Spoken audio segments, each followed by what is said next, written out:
Barcelona seek revenge on Roma, Chelsea could hold on to Willian, but just for the moment. Thierry Henry looks set to take the plunge into full-time management, Jerome Boateng could make a whole host of enemies in Manchester, and all of the day's transfer rumours. That and more coming up in the next few minutes, as I'm your host Matt Froelich, you are the One Footballers, and this is the Daily News. Firstly, we head to one of the strangest transfer stories of the summer, purely because of the wide calibre of clubs that have been linked with this player.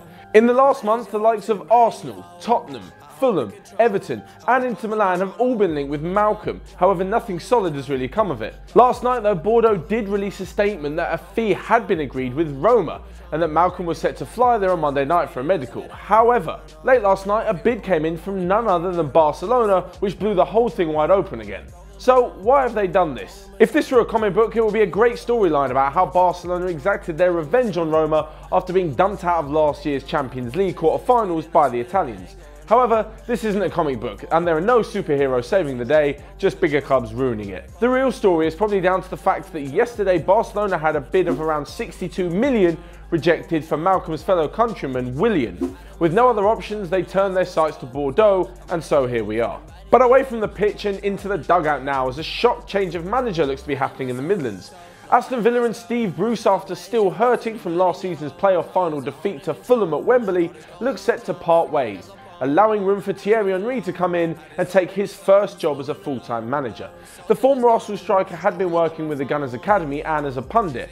He also spent the summer as part of Roberto Martinez's Belgium setup in Russia, but now he's done enough to convince the Aston Villa board that it's out with the old and in with the new.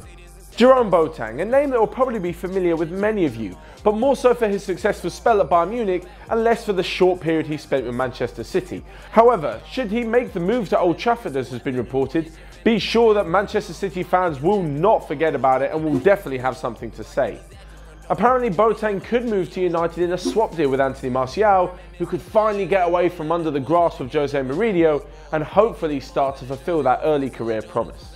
And lastly, we move to the transfer rumour section, where absolutely anything is possible until everything is signed, Malcom being the case in point. US international Christian Pulisic is on the radar of Real Madrid, Tottenham are looking to offload strikers Vincent Janssen and Fernando Llorente, Man United have been told they need to pay around 60 million for Leicester's Harry Maguire, and Liverpool looks set to sell Divock Origi to Valencia for around 27 million.